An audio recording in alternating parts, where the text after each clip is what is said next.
recycled. So people are looking for new sounds.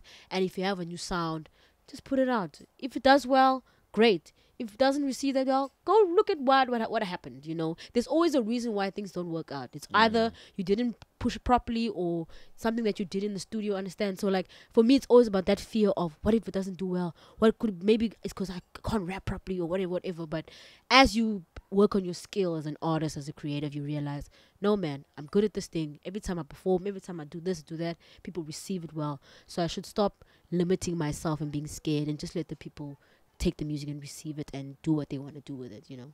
Yeah. Talking about people receiving your music, do you ever get compared? And how do you feel about being compared? I get compared, or not as often now, but the first few years, I would say the first 5 years, I was compared a lot. I don't want to say the person's name because that person's a big artist. Yeah, I don't want to say her name or names because there's two of them.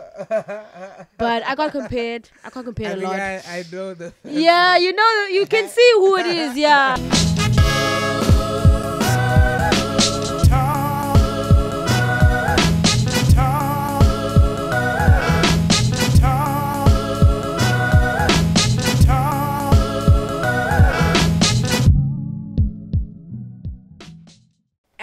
It's your boy Coffee, man. I'm out here in Cape Town, Kukuleta, Barcelona, Machijo Mengla, Guinea Pole, South Africa, man. It's yet another episode of the Black Couch podcast. Shout out to everyone who has subscribed on our YouTube channel, and shout out to everyone who's following us on Instagram and also Facebook, the Kasime Ham TV, and shout out to everyone who's posting and using our Facebook group, the Kasime Hammers. And it's been a crazy week and month of June, Bafetu. We had so many diss tracks coming out. I was reviewing them. Shout out to everyone who's been watching those and commenting and sharing. Had rumors that Buntu Chobela is going to be releasing music video for Unongoloza. So we're going to be doing a review as soon as that drops. Otherwise, on the couch today, we have a special guest, the one and only Black Iris. Yeah, woo! And the crowd goes wild. How you doing? I'm good, bro. How are you? I'm fresh. I'm nice. Other than the issue of electricity, I'm man. good. South African problems. South African problems. Though. Yeah, man. It's a good day. I love the weather compared to yesterday. Yeah, Yeah. Today's a good day. The sun is out. It's positive energy. Yeah. Otherwise, I'm honored to have you on the couch because you've been making a lot of noise saying, hey, bro, I'm here. I'm back, baby. I'm here. And I was shocked that you're from Gugs. Yeah. You grew up here in Gugs? Nah. I actually grew up in Kills River. Okay. But I was staying up in Gugs like the past 2 years, trying to get the whole school thing going and also push the music stage.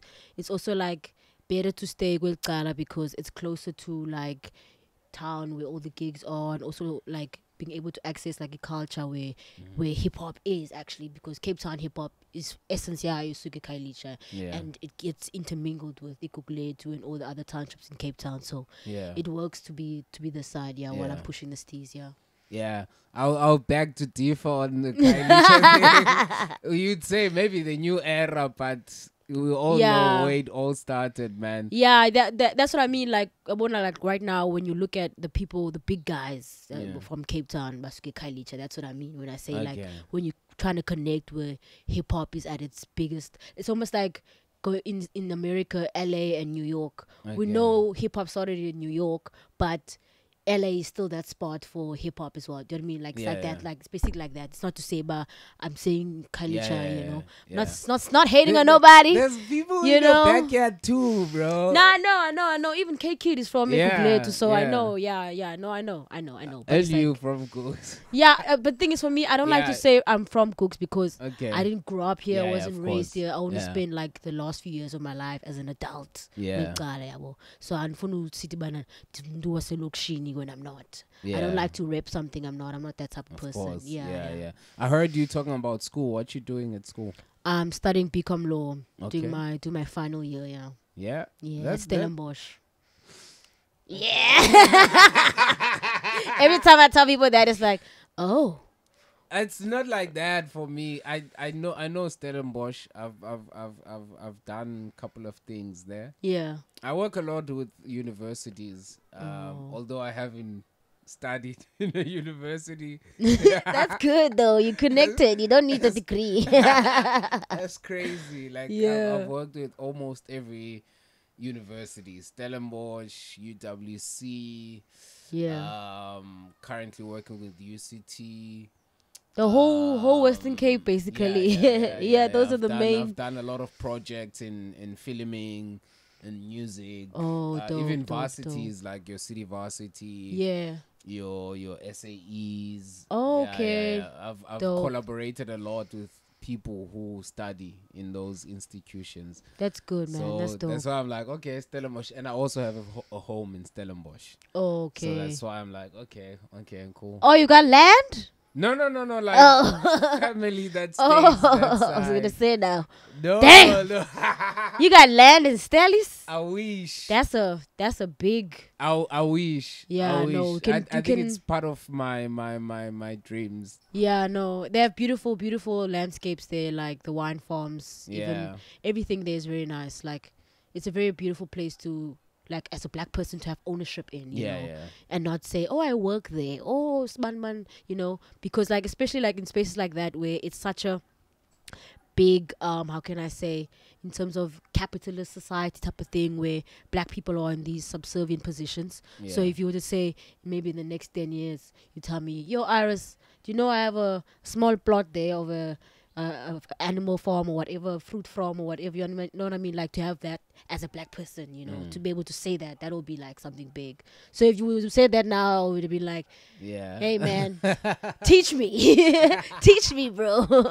I wish. Otherwise, last time I checked, you were still discovering your sound. Are you still discovering your sound, or you know now what you you're see, all about? that's why I had to take like a break for about like 2 years, because I dropped a song 2 years ago called Ixesha. And it was a vibe, but people were not, it wasn't something that I would normally do. And I was also feeling like it's not hitting as hard as I wanted to be or wanted to hit. And I felt like I'm going in between different sounds and I'm not figuring out my one exactly. But now this past 2 years I've taken off working as a producer as well for other artists. Has helped me kind of refine my ear and know, okay, what works for me as Black Iris. But I found my sound now, definitely. So how would you describe it right now? I would say I like a lot of instrumentation in terms of like a guitar or classical music, like if there's a violin there or like piano, like very dark ambient sounds. Like I like those, but they need to have that slap, because I'm a person who likes to dance when they perform. So like Zaza, for example, is a song where you can move your shoulders, you can vibe, you can bop, you know. That's the kind of music that I like. And when I started listening to rap, it wasn't just about the lyrics, it's also about like the feeling, you know. So when I was discovering my sound, I'm like, I'm looking for music or sound that makes people feel the energy that I was wanting to convey for them when I was recording and writing the song.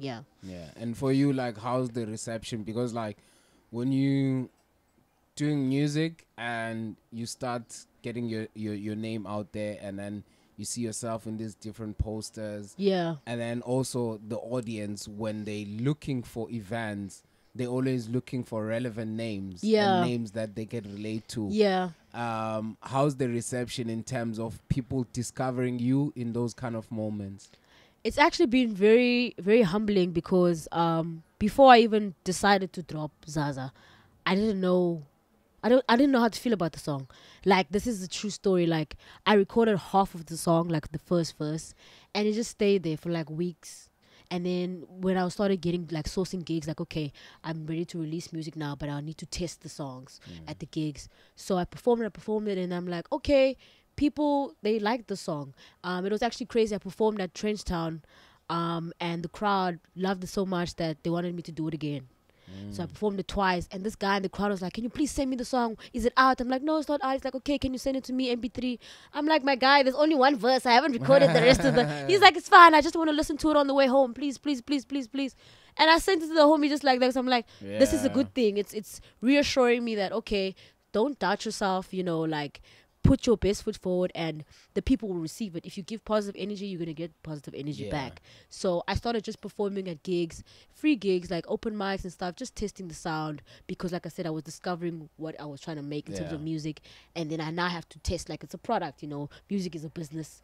So I'm testing out the product, but okay, how's it been received? I performed it at Kailicha at Minky's. Shout out to my homies from there. And the crowd also, they loved it. What's actually been very interesting about the reception of the song is how much women like the song.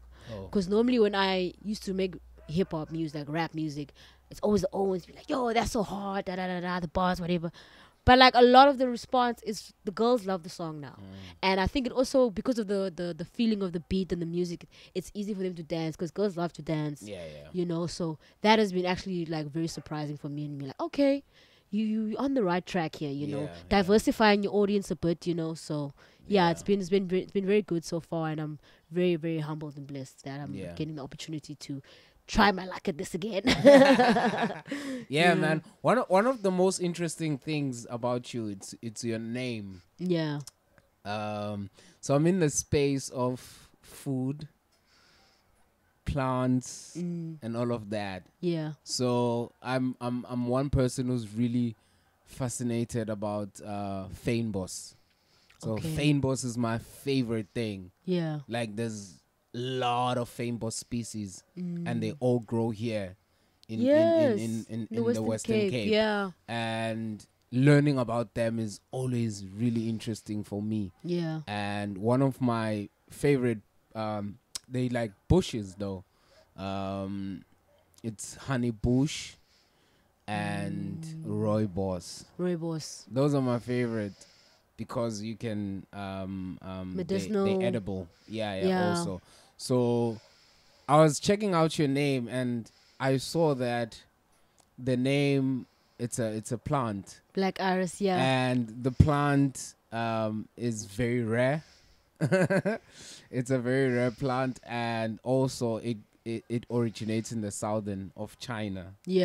And you wearing black right now, and would you say that you are more related to a plant in terms of being rare in the space, in the music space?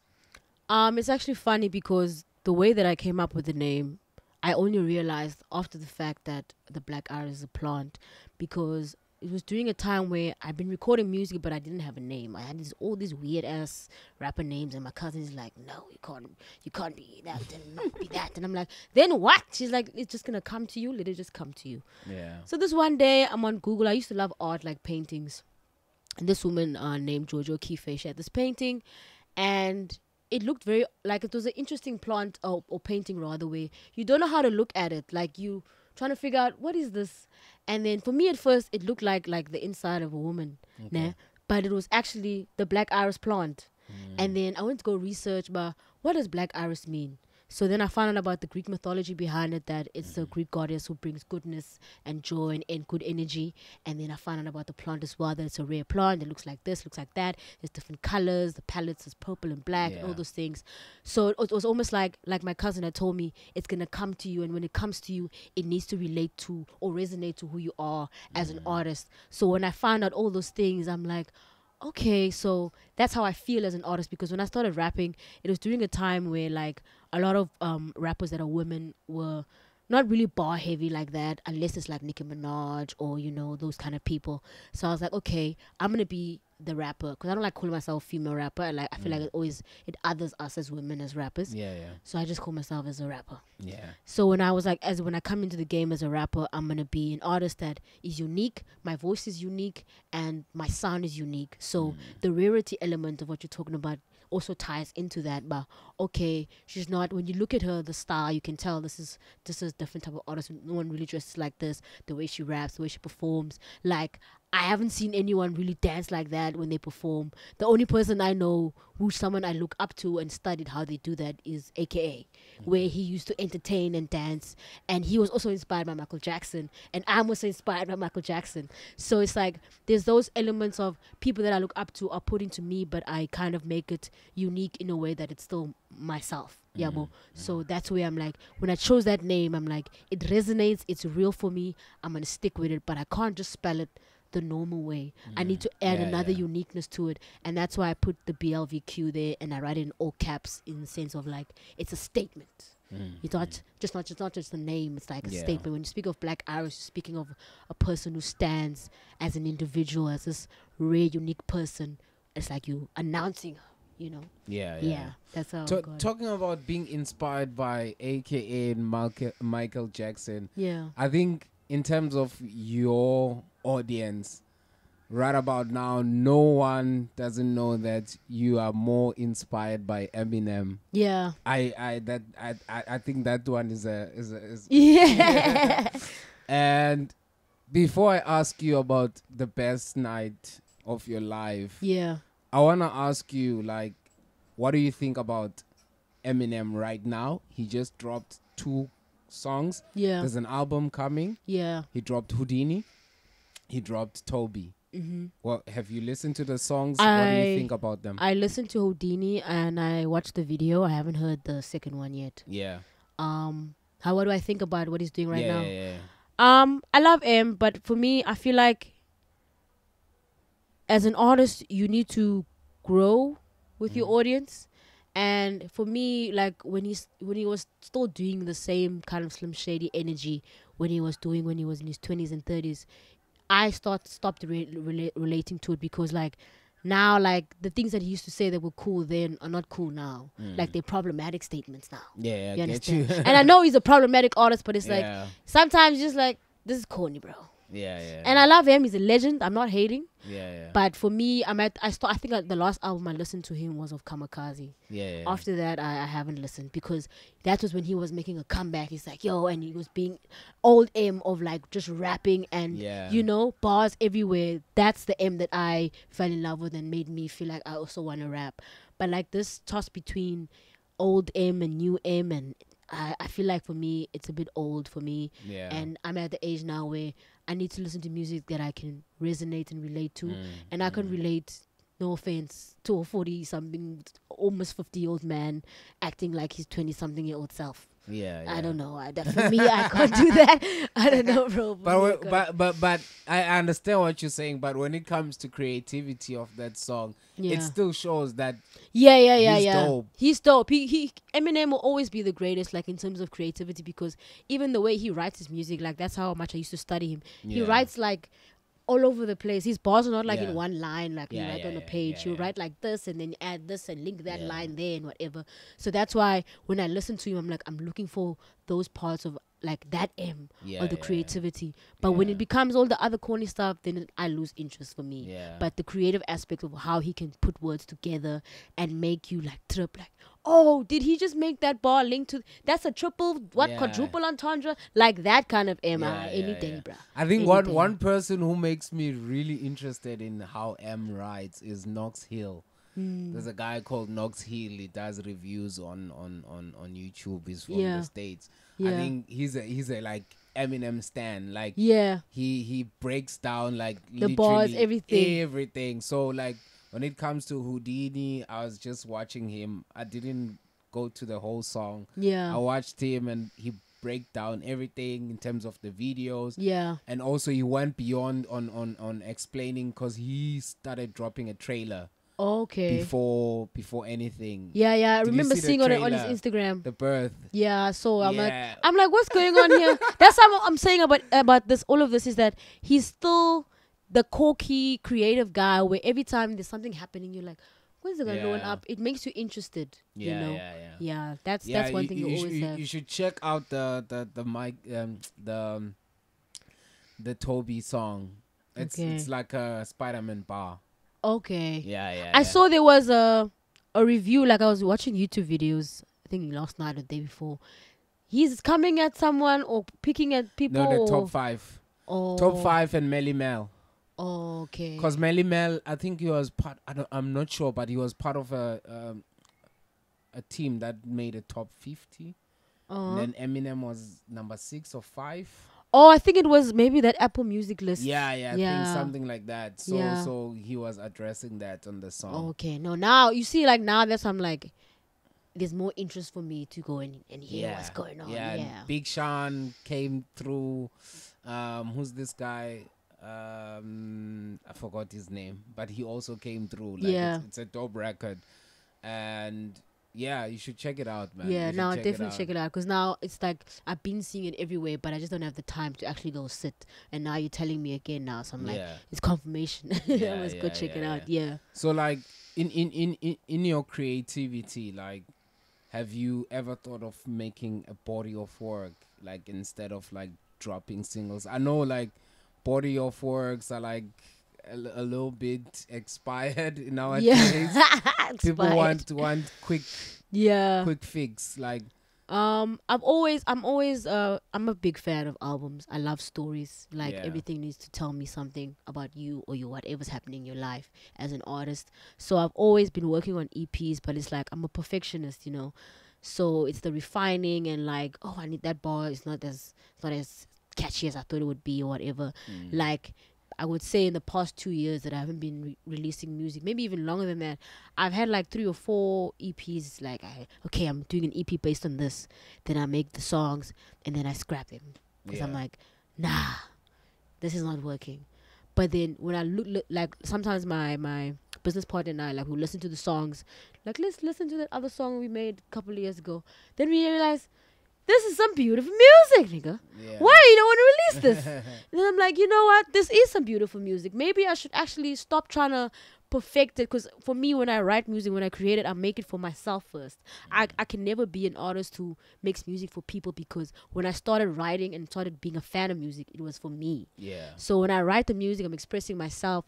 Once it's now out on streaming platforms, it's now not my baby anymore. It's for other people to receive and relate to. So what's made me hold it back is because I felt like, oh, I don't know how to feel about this. Am I being too honest in this song? But now, like, as I've grown older and matured, like musically as well, and like a different level of emotional intelligence in that sense, I realized that, okay, I should start actually releasing these EPs and things and just see how people can relate to, because like you never know, like you just keep holding yourself back because you think A, B, and C, but there are people out there, especially now, like you're saying, bodies of work are expired. Everybody's just making EPs, but people are looking for new sounds because everything is sounding the same and recycled. So people are looking for new sounds, and if you have a new sound, just put it out. If it does well, great. If it doesn't receive that well, go look at what happened. You know, there's always a reason why things don't work out. It's either you didn't push it properly or something that you did in the studio. Understand? So like for me, it's always about that fear of, what if it doesn't do well? What could, maybe it's because I can't rap properly or whatever. But as you work on your skill as an artist, as a creative, you realize, no man, I'm good at this thing. Every time I perform, every time I do this, do that, people receive it well. So I should stop limiting myself and being scared and just let the people take the music and receive it and do what they want to do with it, you know? Yeah. Talking about people receiving your music, do you ever get compared? And how do you feel about being compared? I get compared, or not as often now, but the first few years, I would say the first 5 years, I was compared a lot. I don't want to say the person's name because that person's a big artist. Yeah, I don't want to say her name or names because there's 2 of them. But I got compared. I got compared a lot. I know the. Yeah, you know, you can see who it is. Yeah. So I hated that because it was like, what?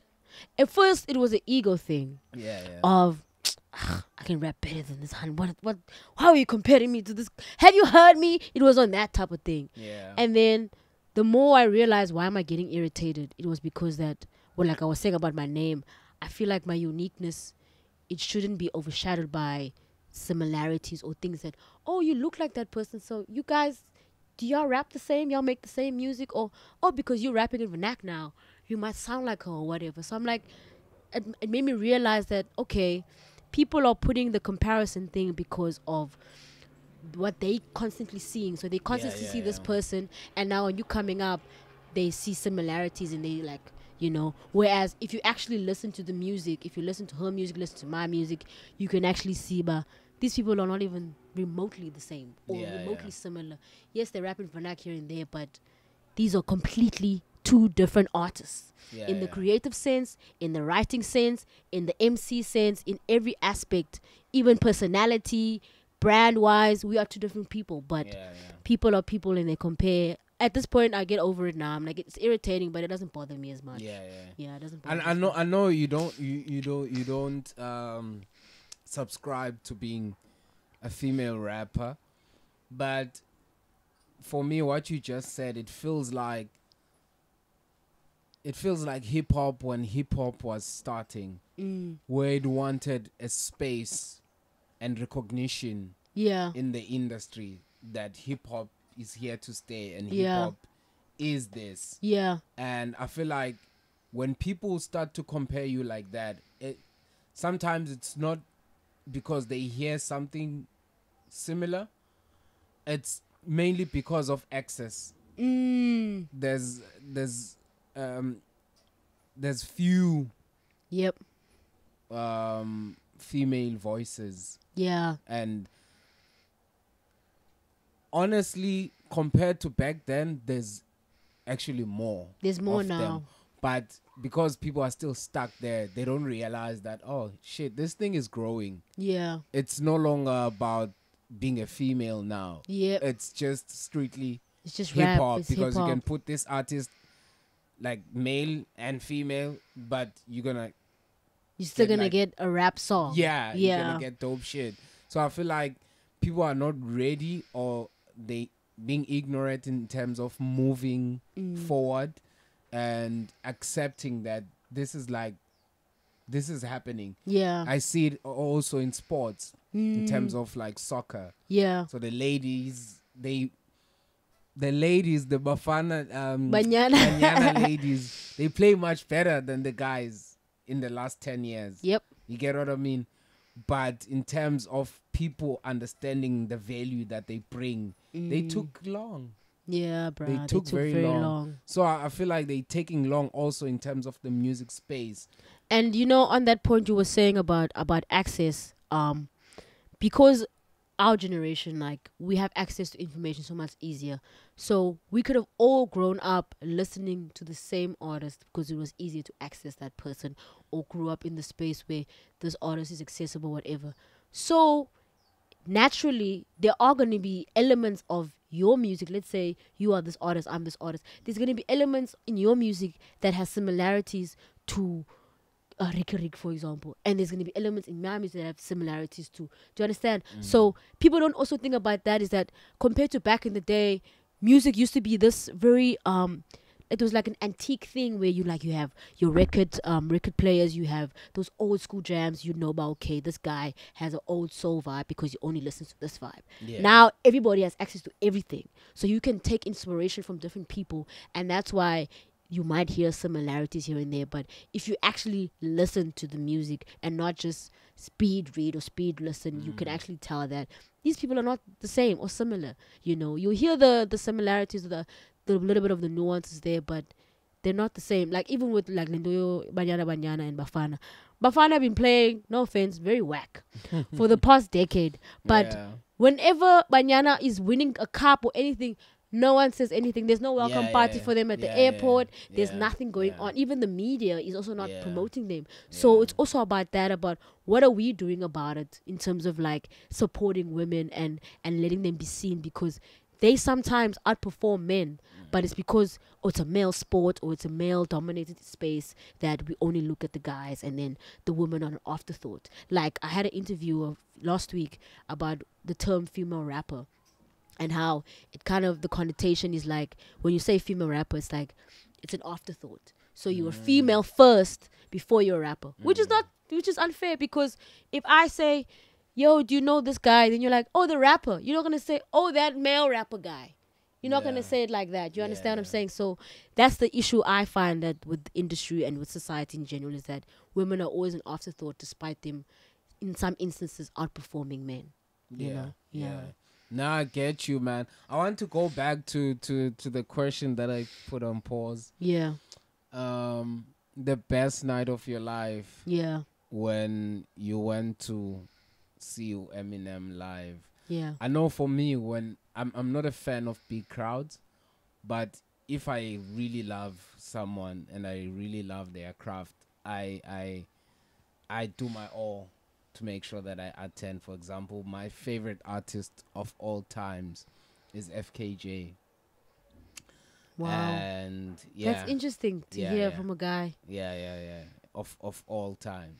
There's a reason why I listen to other music, but when it comes to his music, like, yeah.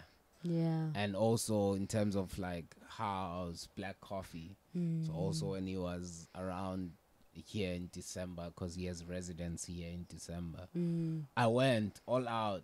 People were like, tickets are very expensive, and I'm like, yeah, no. coffee gets paid in dollars now, guys. He hasn't seen rands in a while. So I'm like, when I heard you speaking about going to watch Eminem, I really wanted to understand, like, from seeing that he's coming to convincing dad to buying tickets to the outfit to actually going and not being late if you are not late. Because no, we weren't late. I know, like, when you try to do something you love, or like rushing for something that you deem important, some ish happens and you find yourself like late, or like things just happen out of nowhere. Yeah. So I understand that from the get-go. So I think I'd seen it on TV or somewhere, but I remember seeing an ad about it. I don't know if my phone or somewhere. And it took me like a couple of days, actually, maybe like a week or two, to speak to my dad, because I was talking to my best friend about it. I'm like, yo, bro, Eminem is coming, dog. I need to go, but I don't know what I'm doing. Sanjani, the tickets, I must go on the website and check what's the cheapest tickets, because I know my dad. He doesn't like spending money. Yeah. So I'm like, okay, cheapest tickets is 700 rand. So I'm gonna tell him, Daddy, listen, these tickets are 700, so it's 700. You're spending less than 2,000. I can make sure that I am gonna ask a school to be off that day or whatever. I'll catch up at school, whatever, because it was during the week. I think it was a Thursday or Friday. Yeah. So I was like, it's fine, I'll catch up at school. Kamlana now, I was doing well at school, so he didn't have to worry about that. Yeah. It was the convincing him that we are going to go and see this very vulgar white man. You know, because he knows Eminem. He knows Eminem, and he was just confused. Why is his daughter so over just going to this guy's concert? Yeah. And I begged him, and then he eventually he's like, okay, we're gonna buy these tickets. I'm there choosing the seats. I'm like, no, we mustn't be too far. Yeah. I must be able to see him, you know. So he picked the seats and whatever. And like during the week of school, like building up to that, I couldn't shut up about it, bruh. Every class I went to, I told everybody, guys, I'm going to Eminem tomorrow. Yeah. I'm going to Eminem tomorrow. And I showed them tickets. They're like, yo, well, how much is the tickets? I'm like, it's sold out. Sorry, guys. I'm the only one in the school going to see this guy. I'm an anomaly right now, you know? And then the day of, I'm like, okay, the morning, I couldn't sleep the night before. I was just like listening to all his albums to make sure that I know all the words, you know? But I'm like, I don't have time, because at the time, my dad had only bought me the Eminem Show album. And at the time, it was before data was affordable. I couldn't stream and stuff. So I'm like, I only know the Eminem Show. I know Recovery. From just like knowing the album, because it was one of his biggest albums. So I'm like, I know those two albums, but I don't know the first two. I'm just gonna figure out when I get there. So I'm there practicing everything, and then I couldn't sleep, and then I eventually fall asleep. Yeah, man. The next day, I'm struggling to wake up, because it's like I didn't sleep, and now it's just like this jitteriness of, okay, I know my dad, he doesn't like to be late for stuff. So eventually got ready. Don't know what I'm gonna wear. I'm acting like this guy's gonna see me. We have the cheapest tickets, but I'm acting like he's gonna see me when I go there. So we put on whatever I got on, and then we go. Hey, we get there, and I felt so out, because when we got to the stadium, it's just grown people, bro. I'm the only kid there. I just see a bunch of grown people, and then my dad was also saying, "My abona, why are you the only, you know?" And then we see the kids here and there, but they're with their families and whatever. But most of the crowd is like 20-something year olds. You know, you can see, but these are grown folks. So we get inside. Hey, I go down the steps, sitting there. And then I'm seeing the other artist opening up.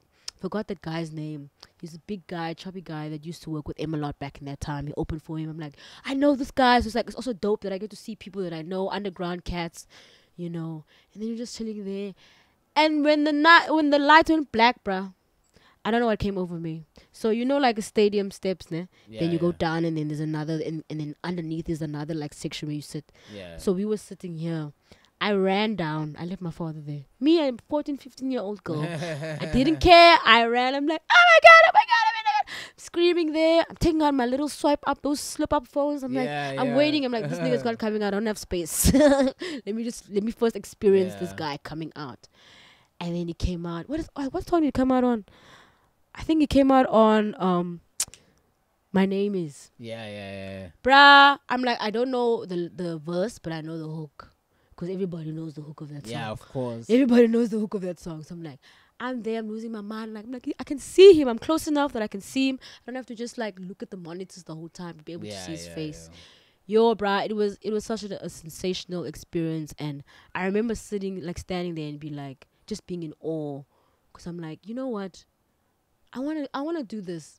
The way that Americans do like tours and concerts, bruh, it's like they invest in the art of performance, where there's LCD screens and there's some art playing there and the lights and the smoke and fire. There was fire there. There was everything where it's like, this is a rap concert. Everybody's jumping up and down. It was just a vibe. I'm like, I went home and I was just shocked like, oh my God, I just saw this guy that we all grew up watching on TV. Even though he wasn't somewhere I could touch him, but it's like I saw him in the physical. He is real.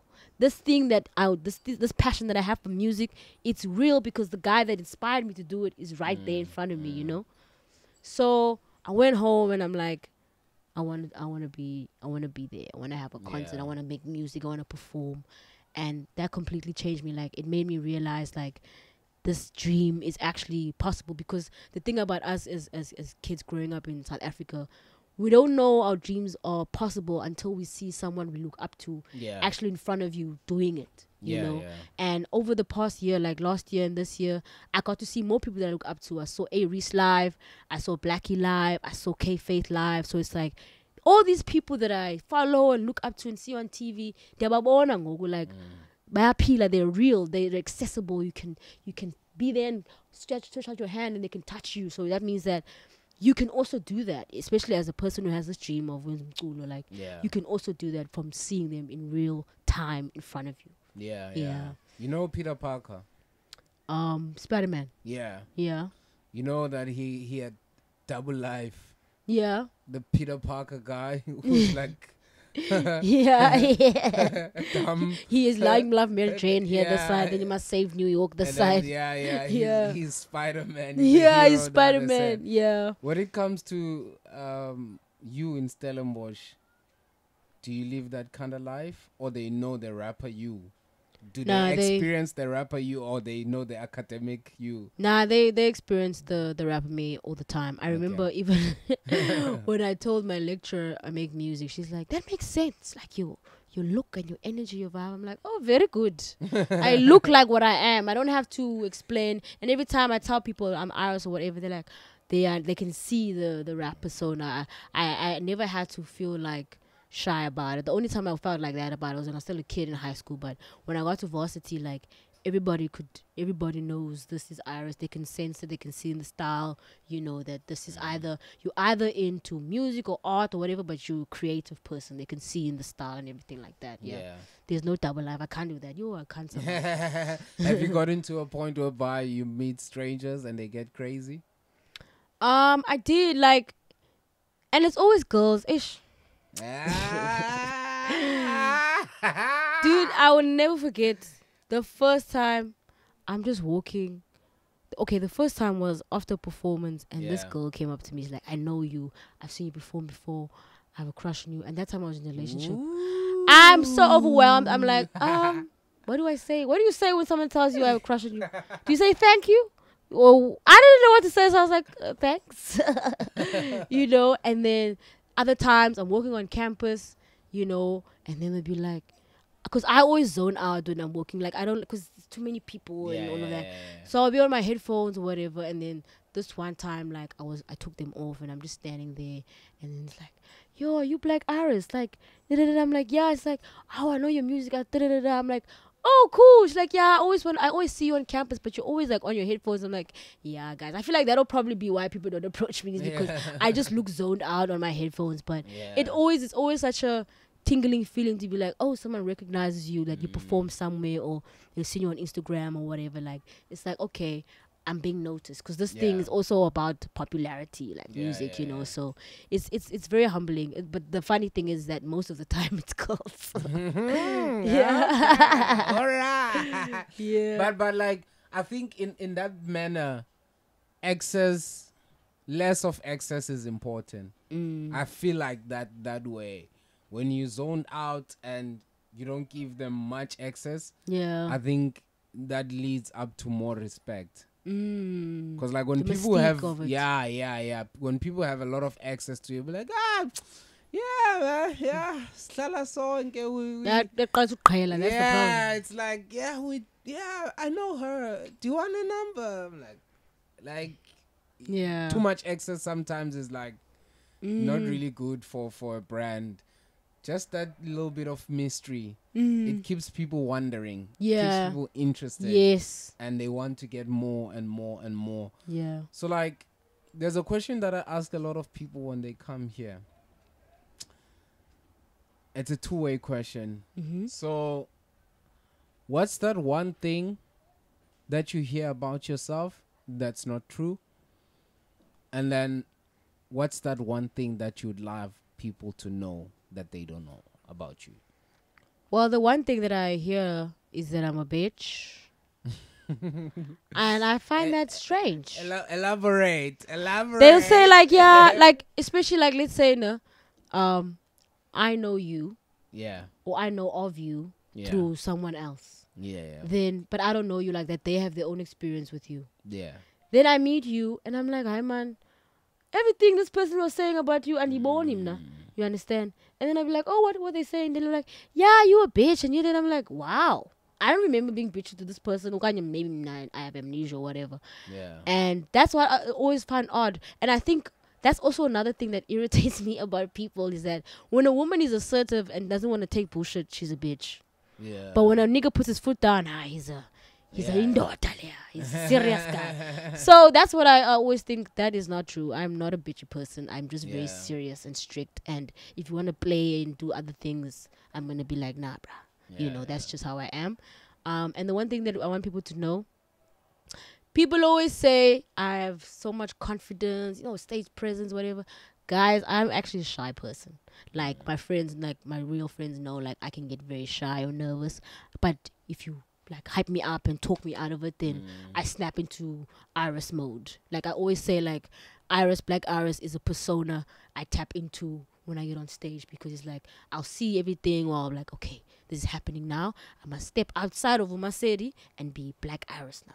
You know, so for me, it's like people don't know that I'm a shy person. When I tell them, they're like, no, you're lying. I'm like, no, guys, you don't know. Like I'm scared to do certain things, or I overthink, overcompensate because of that. And those are the two things. What's your home language? My dad is Tswana. Okay. My mom's Xhosa, but we grew up in Xhosa, Xhosa and English. Okay. Yeah. Because I heard on, is it the Clash? Yeah. I think you were mixing. Yeah, I mixed a bit there. Yeah. Which is really nice. For someone who's in Cape Town, I think you should really look at that more. That's what I'm starting to do now, because from that song, a friend of mine was like, dude, because the way I start that song, I'm like, I'm using Cape slang, but make you sat me, bro. Like they were like, brah, you have the ability to rap in Afrikaans and Cape slang, and then you have the Xhosa element, and then we know you can rap in English, but put everything together, put the whole Cape Town culture, because you were exposed to it. I went to a white school that was an Afrikaans school, so I know how to speak Afrikaans, but I also grew up in Cape Town around colored people, so I know how they also talk. And then I'm also around black people. I'm black, and I English there. You understand? So it's like, instead of just speaking in this one language, because South Africa is so multi-diverse in terms of culture and language, that's why the big guys, they do so well in terms of music, because they speak in the mother tongue and people can relate to it. So if I can mix my music where I'm putting in all elements of the cultures that I was exposed to, like it makes that music also unique in its own way. It goes back to one of your inspirations, Yeah, aka. It goes back there because he's the master of that. Yes, He he's the knew definitely. what buttons to press to make sure that everyone relates on the music, Yeah. the samples, like which Dude, samples to the go sampling he was a king of. Yeah, Yo, he was a king of that. Yeah. I really. Have you seen the docu? No, I was supposed to watch it, but it was on Sunday, ne? I can't remember, but I saw it. Because I remember sending my friend, but what was happening on Sunday? Oh, I was sick. I was sick. Yeah, couldn't move. It was bad. Yeah. Talking about home language, like how's the reception at home? You're on TV, man. You're on TV. Yo, guys, I was on TV. Can I tell you? I was in shell shock for like 2 hours. Yeah. After that, because I just sat there. My friend is talking there. I'm just like smoking a cigarette. I'm staring into nothing. He's like, Chomi, are you okay? I'm like, I'm processing. Give me a second. Because Hectic 99, I was on Hectic 99. I grew up watching the show as a kid. You run home and you could put on TV, and it was always a dream of mine. So that goes back to what I was saying, that if this thing is accessible, that was a dream, that means now I can go up and up and up and up until the bucket list needs a new list. You know what I mean? The reception at home was amazing. My mom, always a big supporter of the music. She's always like, I must make a little bit of gospel, because she's like always swearing or talking about niggas and whatever. I'm like, but mommy, it's rap. I'm not a gospel person. I'm not a church person like that. But I will experiment sometimes. Like she also used to be in choir, so I've made music with my mom, even like where she's singing there in the background, and made songs like that, just playing around with different sounds, just to get her involved into it, also for her to see how I work. And I feel like with black parents, you have to show them like passion yakho, like involve them for them to fully support you, because for them they just always want you to go get the degree, get a 9 to 5, will be right. But if you have this passion that takes time to make money, you have to convince them to support you. So I learned that very young as a kid, because even with my dad, like when I would ask him for money for the studio, he's like, no, what is the studio in London thing? So he's like, okay, he gives us pocket money every day for school, I'm gonna save that money. Then I save, and then I go to the studio. Then I'm like, Daddy, remember I told you about this music thing? Here's a finished song. Listen to it. Then he's like, oh, okay, you're taking this thing serious. And the more and more I showed him how I'm taking initiative with my own things, then he would support me, like buying me a keyboard here or going to my gigs and stuff like that. So even with this, I was telling my mom, at this time when we're on TV, everybody's like watching, and it's very humbling. Even my aunt and them was watching for Mandalay and all of that. Like it's very heartwarming to have like your family like support your dream like fully, and not like still doubt you, especially at this age where you're like, I am fully 100% way. Like as much as I'm gonna get a 9 to 5 to be able to support it, but the goal is that this is what I'm gonna be doing for the rest of my life. So the fact that they can support that from now onwards through and through is very nice. It's very heartwarming. That's dope, man. That's dope, because I remember I also had the same challenge at some point where my family never understood what I'm doing. It's hard, bro. But now today they fully support what I do, and they're always waiting for surprises. Because they know that I can pull up a rabbit out of a hat and like, boom. Because like very, very soon. Because guys, I promised you an international guest. The international guest is coming. Whoa. All the way from Saudi Arabia. Whoa. I'm pulling out strings right now. I'm going crazy. Fly Emirates. I'm going crazy. Coming on the Emirates plane to South I'm going crazy right now. Yo, that's dope, man. He's a very dope guy. He's coming to the Black Couch. We're gonna be taking this thing to a different area, which is the Middle East. Yeah, that's dope, man. Yeah. Shout out. Yeah, man, we're going crazy. But now for you, like, what are you busy with currently? So at the moment now, like I'm trying to, I'm producing Len Cupido's EP 7, executive producing that's coming out soon, sometime towards the end of July, if I'm not mistaken. And then I'm also like working on my EP as well, trying to find the sound for that and perhaps a name because I keep changing names. And then outside of that and the studies, I'm also like arts entertainment is my company. So besides the music aspect and events, we do brand partnerships and all of that. So I was previously working with Clip Drift now, and currently working now or trying to work with this brand called Bold. It's a local brand. So that's the other steez that I'm trying to push, like trying to introduce that guy. Yeah, this is the Bold. This is the Bold gin. Yeah, this is it. I'm gonna be drinking tonight, guys.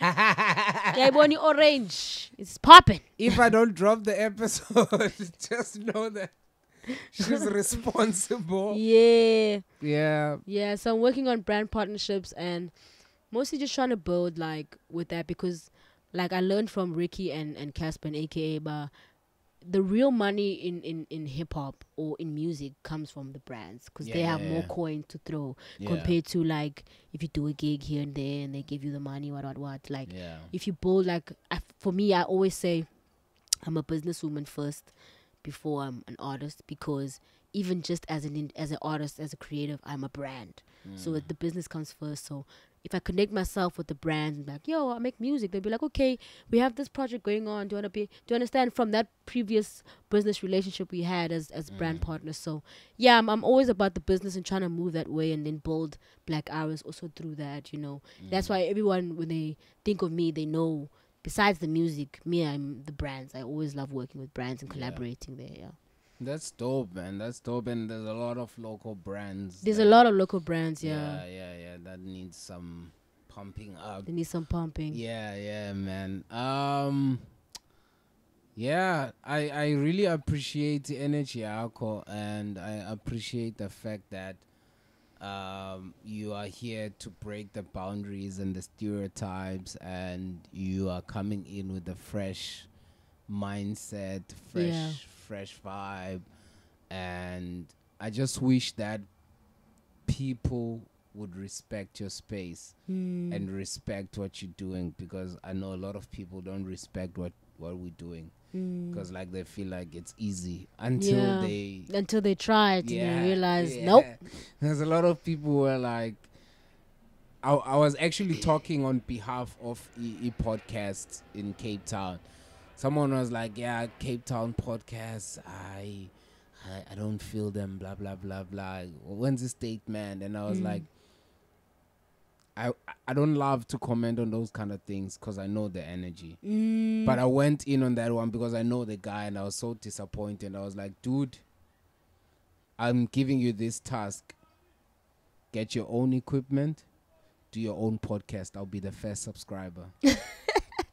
And that's actually a good way to tell someone, put them in their place. And I met them, I think last month or 2 months back, somewhere, I think a mall. Yeah, I met them and I was shocked that they're from Gugs. Yeah. And I was like, dude, I'm still waiting. The podcast. He hasn't done it yet. You get what I mean? So, like, people should respect the fact that we work. It's work. It's work, dude. As much as, like, people don't think that it's like, serious thing. It's real work. Even the first thing that you need to get, like, equipment and all of that, that takes time and investment. Then you must teach yourself how to use it. That also takes time. That's why, for me, I always just take offense when people want to come record and want to record for free or lower price because I'm a girl who's a producer. It was like, excuse me, the same time and effort your homeboy spent in learning how to produce is the same time and effort I spent. You understand? If it's so easy for you, then go do it. Go mix your own song. Go produce yourself. Let's see about how it's gonna sound. You understand? And that's where it goes back to the respect thing, that guys, even though it's creative art and all of that, but it's work. We're trying to make this thing our 9 to 5s, our daily bread. We have the jobs and whatever, but we are so passionate about this thing that we take money out of our pockets. We go buy mics, we go buy cameras, we go buy interface and whatever. Then we have to buy the software. It's effort, you don't do things like that lightly. So it's hurtful, like you're saying. It's disappointing when someone says things like that. Bye, boo, we don't feel in you. It's such a blanket statement that doesn't actually say what it's supposed to say. Like, why don't you like Cape Town podcasters? What's the issue? Why are we comparing the Joburg and Cape Town when we know accessibility is completely different? Do you understand? So yeah, it's respect. It's very like lacking in Cape Town in terms of the creative space, but it's getting better though. Who with are you time. currently producing besides Ukupid? Um, Or maybe people who you have produced or songs that we might be familiar with, and you like, that's my hand. I produced for what's this chick's name? She's this female vocalist. Can't remember her name now, but I did a track for her last year. She was just trying to find a sound. She wasn't sure because she was just coming back into music. And then I produced with this other homie as well. He's from Zim, you know. But it's like a lot of the time when I'm not producing for Lynn and I'm not producing for myself, it's either I'm producing for my cousin. You know, he's also an artist. So, like I said, the respect element is lacking in that sense where if I put up a poster or an announcement that this is my studio fees, then they hit me up, they find out that I'm a woman, then they are shocked that I'm charging this price, as if because I'm a woman, it must be cheaper. What does that mean? Yeah. Do you understand? So that's why I'm over it now about like going to source people to produce for. I'm good with just producing for the three of us, and people will see, okay, Black Iris produced that, and then you'll hear the quality, and then you'll reach out to me because I feel like just to respect myself, the way that people they perceive the whole thing of, oh, you're a woman or whatever, so your skill level is a bit lower or whatever the case might be. But yeah, I try to I try to keep it home based because we have so much going on like as a team, and we want to push our steez, and whatever like outsourcing comes from that, we'll take it from there. But for now, I'm not trying to find other artists to produce because I just simply don't have the time, you know. Yeah, I'm also a student and Black Iris, so there's a lot, right? So guys, make sure that you stream Muzaza. Is currently out yes, right sir, now. out on all platforms. And Black Iris, Yes. BLVQ Iris, IRIS. Yeah, man, like the iris in your eye. Yeah, man. Yes. Like, anything? Do you wanna say anything before we close? No, man, I just want to thank you for having me, and shout out to everybody who's gonna watch this video. Shout out, please subscribe and support the brew. You know, like he's saying, he's a Cape Town podcaster, and we're all Cape Town creators. We're hustling. We need your support, even if you donate. Even I don't know if you guys do that donation thing on the YouTube page. Like, I feel like we should all like think of supporting each other, because we only want to support or want something from Kaipa, and we forget their journey to there. So let's support each other right now. You know, subscribe to the channel, stream Zaza, subscribe to my YouTube channel. Let's just support each other and build from there, man. And simmer that bold. You feeling bold? Support. When you're feeling that Zaza, you must simmer that bold. Shout out. Yeah, man. Shout out. Really appreciate you, man. Shout out to everyone who has reached this point in the podcast. What are you waiting for? Please like the video, man. Comment on the comment section. I really appreciate you guys. If you haven't subscribed, subscribe. Follow us on Instagram, the Kasim AM TV, and also on Facebook, the Kasim AM TV.